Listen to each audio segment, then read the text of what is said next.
गोली लगी है, तुम्हारे खून का बाल ठंडा नहीं हो गया, आधा घंटा बैठ जाओगे ना, आधे घंटे में प्यास तो नहीं लगेगी। धन्यवाद। जय भीम, जय मंडल, जय जवाहर, जय संविधान। एयरपोर्ट में जैसे हमारे लोग स्वागत में खड़े होते हैं, पुलिस के लोग खड़े थे, ताली वाली मत बजाओ, सुनो से आप कि कितने बड़े षड्यंत्र होते हैं। समाज के लोग सब पे भरोसा करते हैं, भरोसा किया, उनके पैसे बैठ गया तो मुझे महसूस हुआ कि ये हमारे लोग नहीं है। बाद में पता चला कि वो पुलिस के लोग थे, उन्होंने मुझे 12 घंटे डिटेन रखा एयरपोर्ट पे। मैंने उसी दिन ये तय कर लिया था कि जब अब की बार मैं भोपाल आऊंगा तो अपने साथ अपने इतने भाइयों को लेके आऊंगा कि सरकार की हिम्मत नहीं बढ़ेगी। एक साल के बाद वो दिन आया है। मैं आपको सामाजिक न्याय यात्रा की बधाई देता हूं। मैं आपके प्यार की, आपके विश्वास की, आपके संघर्ष की, अगर मेरा दर्द आप नहीं सुनोगे और उस पर अमल नहीं करोगे तो मेरे जैसे 1 लाख चंद्रशेखर पैदा होकर काम करे, आपकी जिंदगी नहीं बदलेगी। ताली बजाना छोड़ के मेरे सीधे साधे बहुते बड़े बहुजन समाज के लोगों, मेरे दर्द को सुनो। आपका अपना खून आपसे कुछ कहना चाहता है। क्या मेरा दर्द आपका दर्द नहीं है? क्या बाबा साहब अम्बेडकर का दर्द आपका दर्द नहीं है? क्या फूले, साहू, पेरियार, बिरसा, कौन बोल रहे हैं? बाबू, जगदेव प्रसाद कुशवाहा, बंगाल कपूरी ठाकुर, कहाँ घुस रहा है? बाबा साहब अम्बेडकर। भैया जब आगे वाले बैठेंगे देखो, आप देखो सामने, क्या मतलब निकलेगा? आगे वाले तो बैठ जाए, आप बैठोगे तो उनको भी आपको तो भैया आपके हम पीछे आ जाए।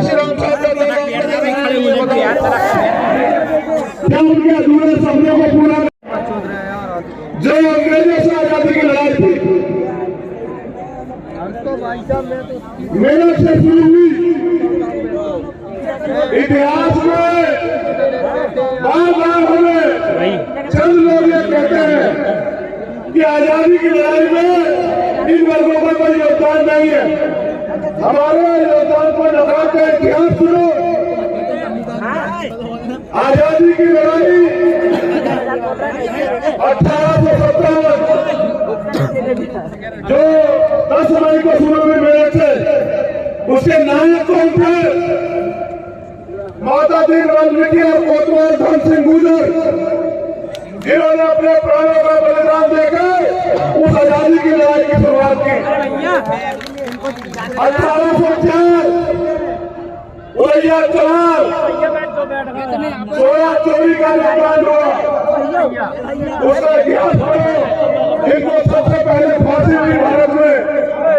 अगर पढ़ना है तो तिलकाराम गांधी पढ़ो, पढ़ना है तो उन्होंने फांसी पढ़ो, पढ़ना है तो टीपू सुल्तान पढ़ो, और अगर पढ़ना है तो चमार रेजिमेंट पढ़ो, अगर तो इतिहास हो जाए। द्वितीय विश्व युद्ध में जिन्होंने जर्मनी तक की फोर्स को बर्मा में धूल चलाई और गॉड ऑफ ऑनर प्राप्त किया, जब अंग्रेजों ने जातिगत रेजिमेंट बनाई तो चमार रेजिमेंट ने गॉड ऑफ ऑनर प्राप्त किया और जर्मनी की सेना को जवाब दिया। बाकी बर्बादी उन लोगों को, फिर वो वापस जीत के आए। जब आए तो सुभाष चंद्र बोस के नेतृत्व में आजादी फूल खड़ी हो चुकी थी। अंग्रेजों ने कहा, हमारे समर्पण को जानना चाहते हो? अंग्रेजों ने कहा कि चमार रेजिमेंट को लड़ना पड़ेगा आजाद हिंद फौज के खिलाफ। तो हमारी रेजिमेंट के लोगों ने कहा कि आजाद हिंद फौज के लोग देश के लिए लड़ रहे हैं, हम लोग उनके खिलाफ नहीं लड़ेंगे किसी भी कीमत पे। कीमत चुकानी पड़ी। उन्होंने कहा तुम्हारी रेजिमेंट खत्म कर देंगे। रेजिमेंट खत्म करवा ली, अपनी नौकरियां खत्म करवा ली, लेकिन अंग्रेजों के कहे से वो अपने देश के लिए लड़ने वाले आजादी आर्मी को होने को जाना चाहिए। मैं तो कह रहा हूं बनाओ रेजिमेंट, उन्हें बनाओ जाति के रेजिमेंट। क्या तो जाति की रेजिमेंट खत्म करो, सारी जाति बनाओ और देखो जो हो बहुजनों का। बनाओ पूरा रेजिमेंट, बनाओ राजा रेजिमेंट, बनाओ लोधी रेजिमेंट, बनाओ कुमार रेजिमेंट,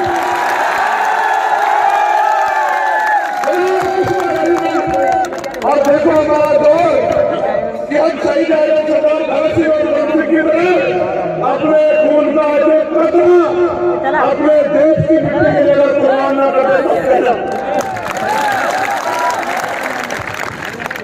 अपने मुल्क के लिए हमने क्या नहीं सहा, हमने लाठियां खाई, हमने जातिगत अपमान सहा, हमने अन्याय कहा, हमारी बहन बेटियों को प्रत्यक्ष किया गया, हमारे बड़ों की पल्ली उठाने की बात करते हैं, आप धर्म की बात करते हो, आप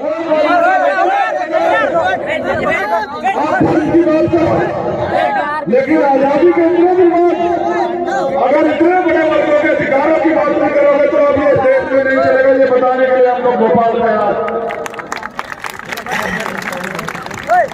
जिन्हें इतिहास जानने का शौक हो और जो इतिहास को चुराना चाहते हो वो इतिहास को पढ़ो। बहुत बना क्या जानते हो प्रतिहार के बारे में? भैया भैया आगे वाला में बैठा लो आप। क्या जानते हो?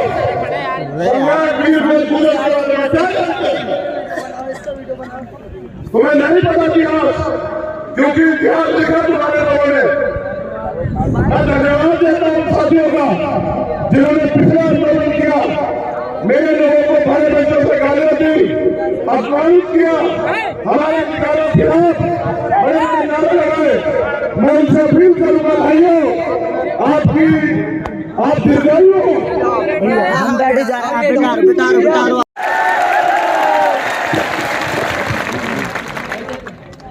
मैंने आपको एक आजादी के बारे में बताया, और भी इतिहास है उस आजादी का। दूसरी आजादी तब मिली जब बाबा साहब अम्बेडकर ने भारतीय संविधान में कमजोर वर्गों के आगे बढ़ने के लिए रास्ते खोले। आजाद प्रदेश 1947 में हुआ, लेकिन असली आजादी 26 जनवरी 1950 को संविधान लागू होने के बाद मिली। अगर हमारा राष्ट्रीय पर्व है तो वो 26 जनवरी 1950 है। दूसरी आजादी मिली, लेकिन आजादी अभी साथियों अधूरी है। मेरी बात में जोर करो कि जब देश आजाद हुआ, अमीर अमीर रह गया, गरीब गरीब रह गया। आजादी से पहले गैर बराबरी पर आधारित व्यवस्था थी। उस व्यवस्था में अति पिछड़ों, जिनको आज के अति पिछड़े कहते हैं, जिनको आज के अनुसूचित जाति जनजाति कहते हैं, उन लोगों को राष्ट्रपिता ज्योतिबा फूले की किताब गुलामगिरी में सूत्र कहा गया, सूत्र कहा गया। उनको पढ़ने तक के अधिकार नहीं थे। वो आजादी जो मिली, उसका फल तब मिलेगा इस समाज को जब ये समाज राजनीतिक हैसियत बना के और भारतीय संविधान को पूर्ण रूप से लागू देश में कराएगा। जिस दिन भारतीय संविधान पूर्ण रूप से लागू होगा, उसी दिन असली आजादी हम लोगों को मिलेगी। और याद करो बाबा साहब अम्बेडकर की वो बात जो उन्होंने मुझसे, आपसे, हम सब लोगों से कही कि बड़ी मुश्किल से तमाम तरह के अन्याय, आरोप, अपमान और आपके मेरे जैसे 4 बच्चों की कुर्बानी देके बाबा साहब अम्बेडकर उस कारवां को यहां तक लेके आ पाए। उन्होंने अपील की मुझसे और आपसे कि इस कारवां को पीछे मत जाने देना मेरे बच्चों। मैंने बहुत अपमान सहा, आज कारवां पीछे जा रहा है। समाज की निगाह आप योद्धाओं पे जो इस मंच पे बैठे और जो वहां बैठे हैं, मैं जितना सम्मान इनका करता हूँ उतना आपका भी करता हूँ, उसका भी करता हूँ जो वहां दीवार पे खड़ा है, जो वहां गाड़ी पे बैठा है, मैं उसका भी इतना सम्मान करता हूँ। वो बाबा साहब ने उन लोगों से, सब लोगों से कही जिनके ऊपर उम्मीद थी। आज नौजवान साथियों के साथ हमारी माताएं बहनें धूप में बड़ी मेहनत से बैठी हुई।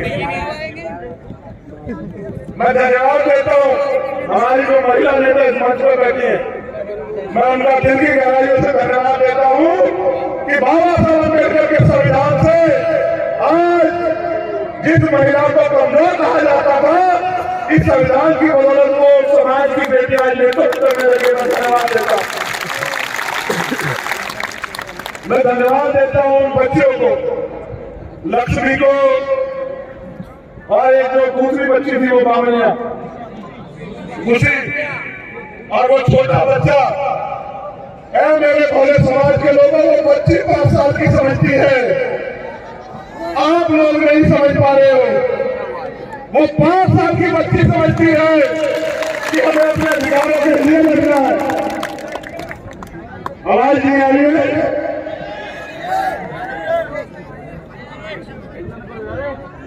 हम देखो हमारी है क्या? मत बोले। धन्यवाद करता हूँ यहाँ के प्रशासन के लोगों का, यहाँ की पुलिस के कर्मचारी अधिकारियों का। पिछला मुकाबला मुख्यमंत्री जी से था, इस बार आपके सम्मान में कह रहा हूं, एक व्यवस्था नहीं की आपने अपने रिश्तेदारों के लिए 3000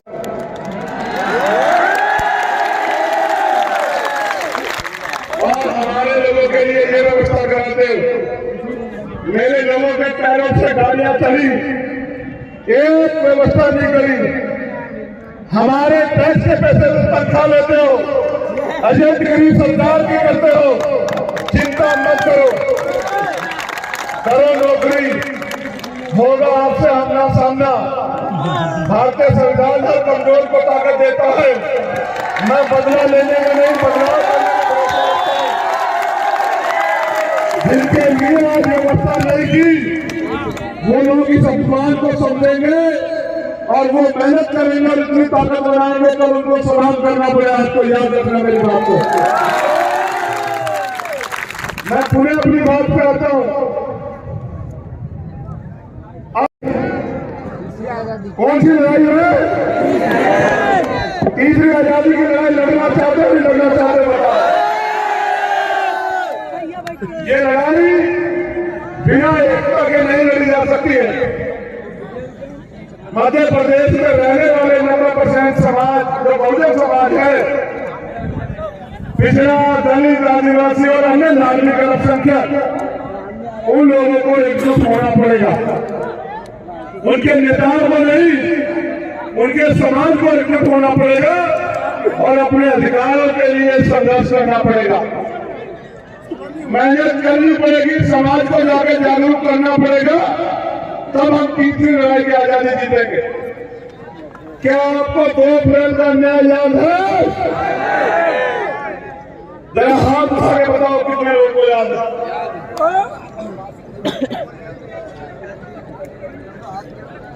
हम तो कान से सुनो बेटा, नालायक लोगों का कोई इलाज नहीं है। दोनों हाथ उठा के बताओ 2 अप्रैल का तारीख किन को याद है?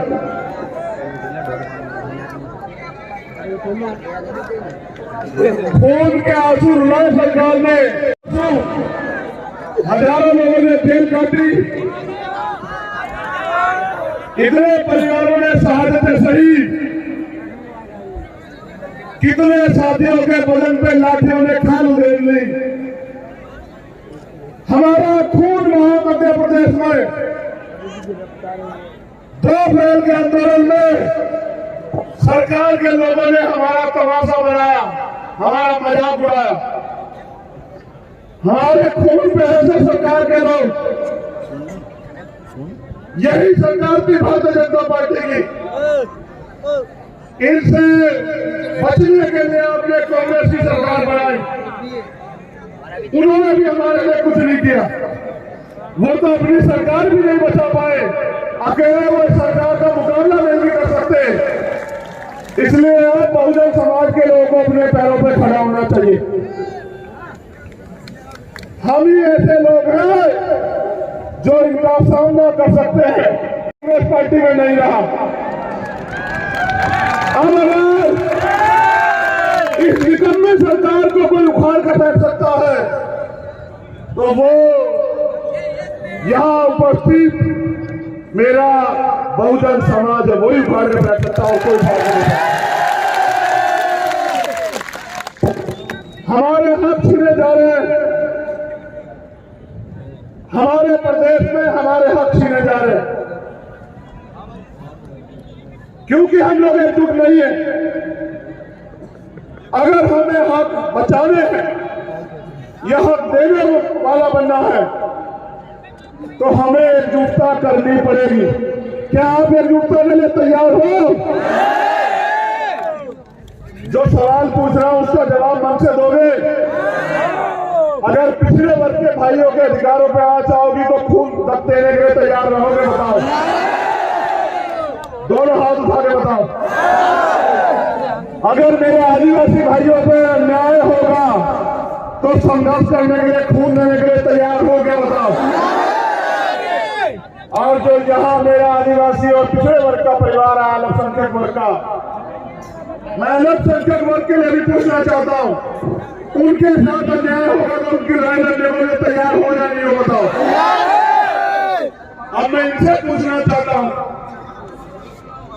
क्या आप इन दलित समाज के स्वाभिमानी लोगों के हक अधिकार के लिए आज उनके साथ मिलकर लड़ने के लिए तैयार हो या नहीं हो? बताओ। अगर ये एकता बन जाएगी, भाईचारा बन जाएगा तो हमारे लोग आगे बढ़ेंगे।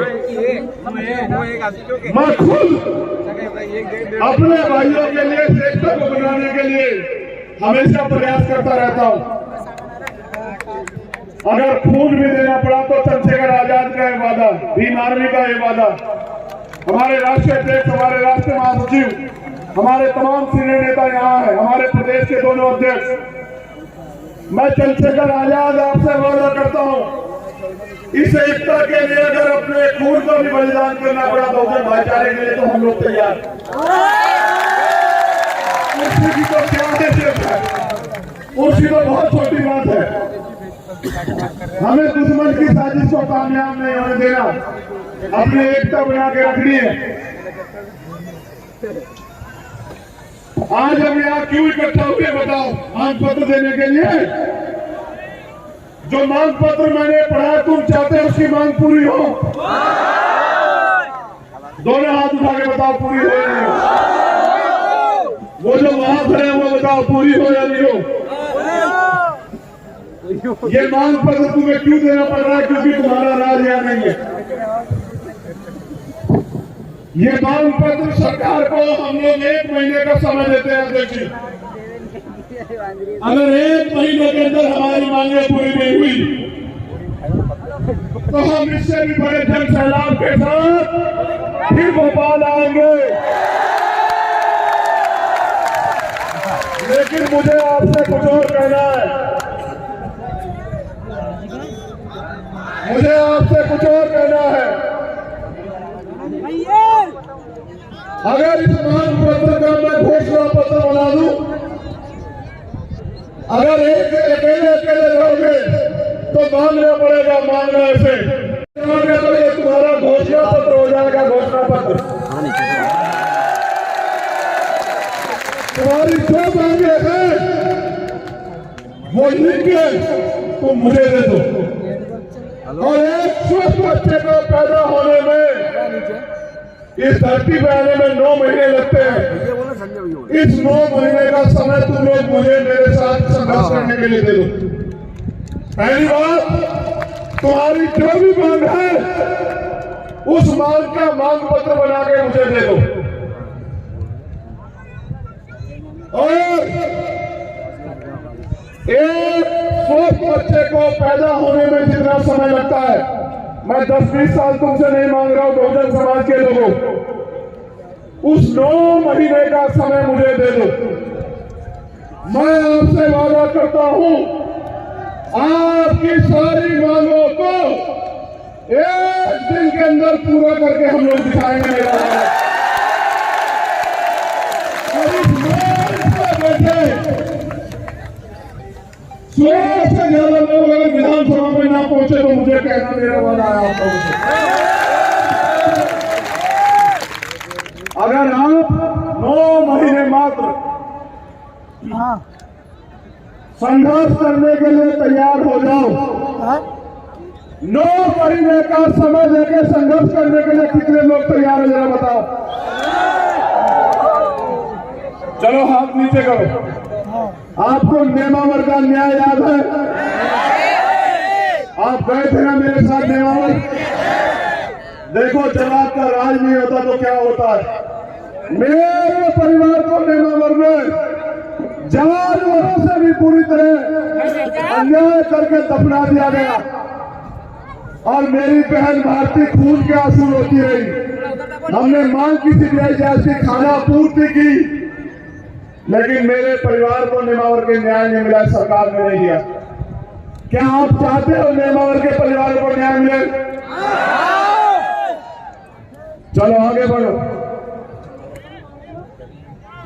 आज हमारे प्रभारी जी यहाँ है और गुर्जर समाज के बहुत सारे लोगों ने मुझे ज्ञापन सौंपे, पिछड़े वर्ग की मांगे और अन्य मांगे, एक इतिहास की भी मांग है कि भाई हमारे इतिहास को लूटा जा रहा है, चुराया जा रहा है। ये बड़ा भोला समाज है यहाँ मध्य प्रदेश में। मैं उनको ये याद दिलाना चाहता हूँ, अगर उनको याद हो, इतिहास से सीख लेनी चाहिए, अपना इतिहास बचाना चाहते हो ना, याद करो राजस्थान में 75 गुर्जर समाज के भाइयों को किस तरह से गोलियों से छलनी करके इस भारतीय जनता पार्टी की सरकार ने खून के आंसू रोने के लिए पूरे गुर्जर समाज को मजबूर किया। याद करो उन मौत को, याद करो जिन्होंने अपने बच्चों को, अपने बेटों को खो दिया। क्या बात करते हो? इनसे उम्मीद करते हैं तुम्हें न्याय देंगे। इन्होंने इतिहास लिखा तो भी हमें अपमानित किया।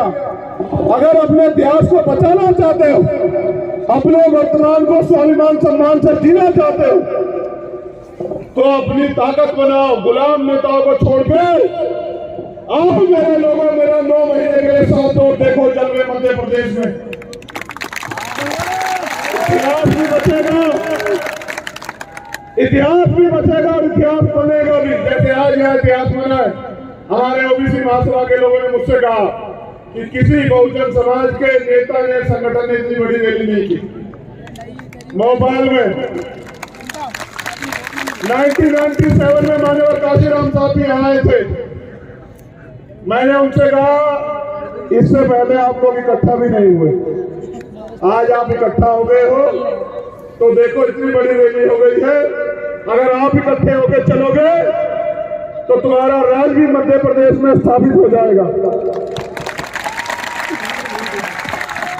सरकार इतनी डरेगी आज की आपकी रैली, जो मंच पर बैठे हैं हो सकता है कल उनको भाजपा ज्वाइन करा ले।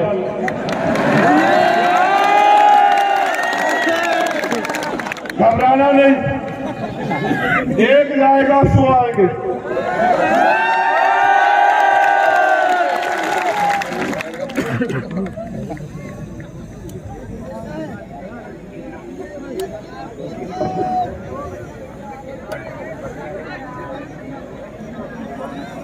मुख्यमंत्री जी ने भी घोषणा की, रविदास जयंती के अवसर पर 100 करोड़ रुपए की घोषणा की। इससे पहले उन्होंने घोषणा की थी उज्जैन में 50 लाख रुपए की, इंदौर में भी की थी 25 लाख रुपए की। मैं मुख्यमंत्री से पूछना चाहता हूं, शिकारी आता है, दाना फेंकता है, हमारे लोगों को फंसाता है। जब हमारा आदमी दाना चुगने के लिए जाता है तो उसकी गर्दन पकड़ लेता है। जिन्होंने पिछले 4 साल में नहीं किया वो अब आपके लिए करेंगे। अब मैं आज आपसे ऐलान कर रहा हूं कि जो सरकार 5 साल में नहीं कर पाई, हम लोग 1 साल में कर देंगे।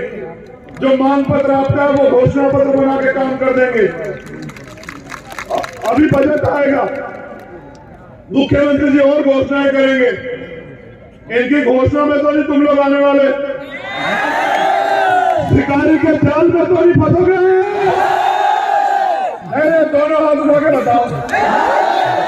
बहुत अच्छे। मुख्यमंत्री ने कहा 1 लाख नौकरी देंगे अगर तक। कहा ना, जो मुख्यमंत्री अपने स्वाभिमान सम्मान की रक्षा न कर पा रहा हूं मध्य प्रदेश में, वो हमारे लोगों की स्वाभिमान सम्मान की रक्षा क्या करेगा? क्योंकि वो भी मेरे परिवार के व्यक्ति हैं। मैं उनके साथ जो अपमान किया गया, मैं उसके लिए भी खेद प्रकट करता हूं कि किसी को अधिकार नहीं है पिछड़े वर्ग के मुख्यमंत्री को अपमानित करे, लेकिन उनको भी अधिकार नहीं है पिछड़े वर्ग का कहलाने के लिए जब वो नगर निकाय चुनाव में पिछड़े वर्ग के अधिकार को खाने का काम करते हैं भारतीय जनता पार्टी के साथ मिलकर, उनको भी कोई अधिकार नहीं है। अब मैं ये पूछना चाहता हूं, 1 लाख नौकरियों में SC, ST, OBC का आरक्षण कितना पूरा करोगे ये भी बताओ। 2 लाख से ज्यादा बैकलॉग पड़ा हुआ है, उसको कब भरोगे मुख्यमंत्री ये भी बताओ। 68,000 की भर्ती हुई, हमारे नेता जानते हैं उत्तर प्रदेश में 69,000 की शिक्षक भर्ती, 20,000 पद ये सरकार खा गई थी भारतीय जनता पार्टी की। इस सरकार से हमें कोई उम्मीद नहीं है। आप इस निकम्मी सरकार से कोई उम्मीद ना रखो। अब काम की बात सुनो, राजनीतिक बात बताओ आपको। मिल लेंगे। मध्य प्रदेश के शिवपुरी में करेरा में 6 वर्ष की मासूम बच्ची से अज्ञात लोगों ने, मैं नहीं बता सकता कि क्या हुआ होगा, आप जानते हैं मध्य प्रदेश में हमारे बच्चों के साथ क्या हो रहा है। ये घटना 11/2/2023 की है, अभी तक भी कार्रवाई शायद नहीं हुई है। अब मेरी बात पे गौर करो, मीडिया के साथी भी सुन लो। बता दो, घर चले जाते हैं।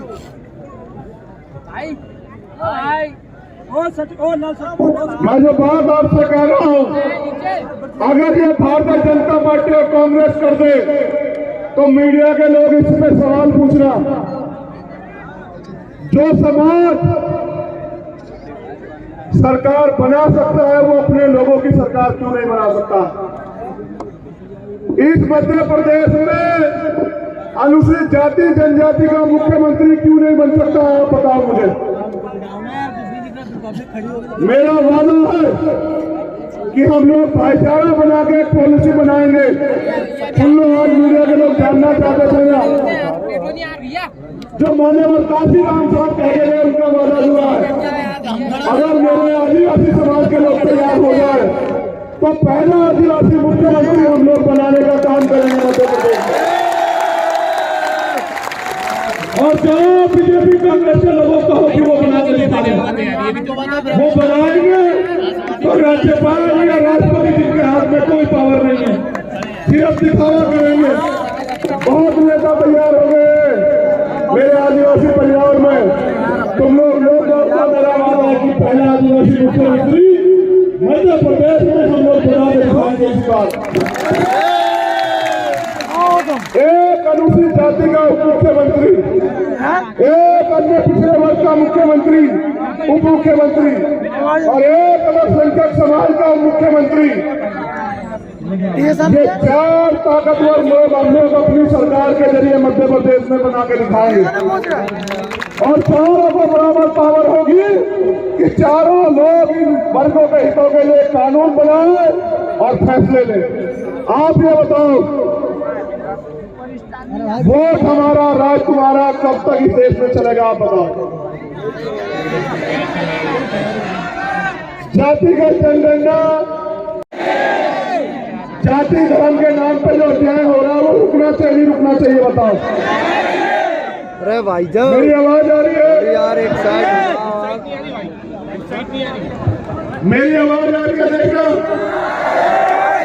मुझे बताओ हमारी बहन बेटे पर जो अत्याचार होता है जो खून के आंसू हम लोग रोते हैं वो खत्म होना चाहिए नहीं होना चाहिए बताओ।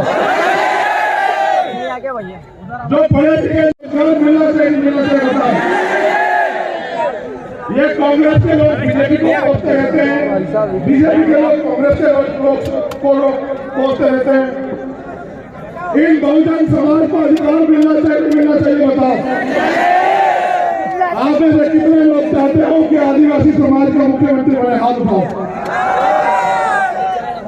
मैं देख रहा हूँ आगे रखो। मैं देखता हूँ मेरे आदिवासी परिवार से कौन साथ है।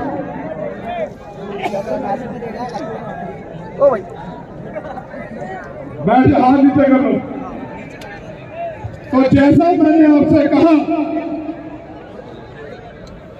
कि सपने उन्हीं के पूरे होते हैं जिनके सपनों में जान होती है और पंखों से कुछ नहीं होता दोस्तों, हौसलों से जान होती है।